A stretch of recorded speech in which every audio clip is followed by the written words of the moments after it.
পালিয়ে যাওয়া মেয়ের প্রতি বাবার চিঠি। মারে, শুরুটা কিভাবে করব বুঝে উঠতে পারছিলাম না।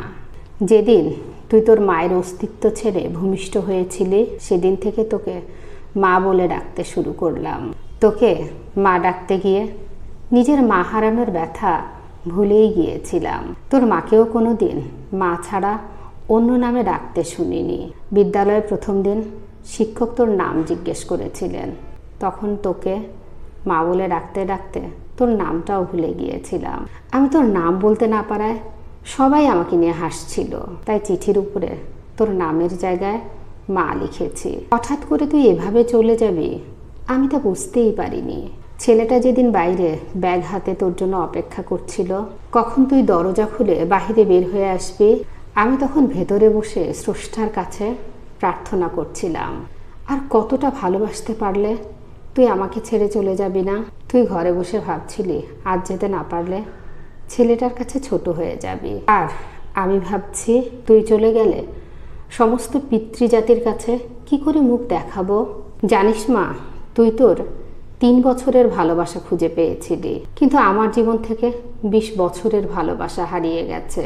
মারে, প্রত্যেকটা বাবা জানে রক্ত পানি করে গড়ে তোলা মেয়েটা একদিন অন্যের ঘরে চলে যাবে, তারপরেও একটু কৃপণতা থাকে না বাবার ভেতরে। বাবাদের ভালোবাসা শামুকের খোলসের মতো, বাহিরে শক্ত হলেও ভেতরটা খুব নরম হয়ে থাকে। বাবারা সন্তানদের কতটা ভালোবাসে বোঝাতে পারে না, তবে অনেকটা ভালোবাসতে পারে।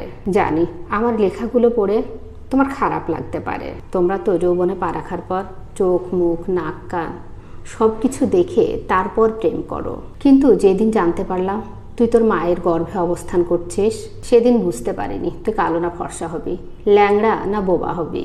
কোনো কিছু দেখার অপেক্ষা না করে তোর প্রেমে পড়েছিলাম, তাই এত কিছু লিখলাম।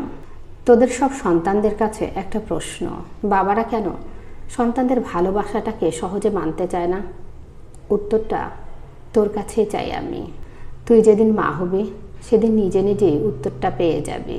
তোরা যখন একটা ছেলের হাত ধরে পালিয়ে যাস তখন ওই ছেলে ছাড়া জীবনে আর কারোর প্রয়োজন বোধ করিস না, কিন্তু একটা বাবা বোঝে তার জীবনে নিজের মেয়েটার কতটা প্রয়োজন।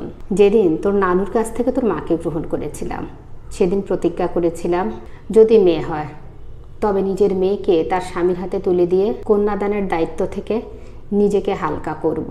তাই তোর প্রতি এত অভিমান মারে। বাবার উপর রাগ করিস না। তোরা যদি অল্প দিনের ভালোবাসার জন্য ঘর ছেড়ে পালাতে পারিস তবে আমরা 20 বছরের ভালোবাসার জন্য বেপরোয়া হব না কেন? বাবারা মেয়ে সন্তানের জন্মের পর চিন্তা করতে থাকে নিজের মেয়েকে সুপুত্রের হাতে তুলে দিতে পারবে তো, আর যৌবনে পা রাখার পর চিন্তা করে কখনো প্রতারণার ফাঁদে পড়ে পালিয়ে যাবে না তো। তাই মেয়েদের প্রতি প্রত্যেকটা বাবার এতটা নজরদারি। যদি মন কাঁদে চলে আসিস, বুক পেতে দেব। হয়তো তোর মায়ের মতো তোকে পেটে ধরিনি, তবে পিঠে ধরার যন্ত্রণা সহ্য করতে পারছি না। ইতি তোমার জন্মদাতা পিতা। তাই প্রত্যেকটা মেয়েদের প্রতি উপদেশ, তোমরা যে ঘর বাড়ি ছেড়ে পালিয়ে যাও এটা করার আগে 100 বার ভেবে দেখো তোমাদের পিতামাতা তোমাদেরকে কতটা ভালোবাসে।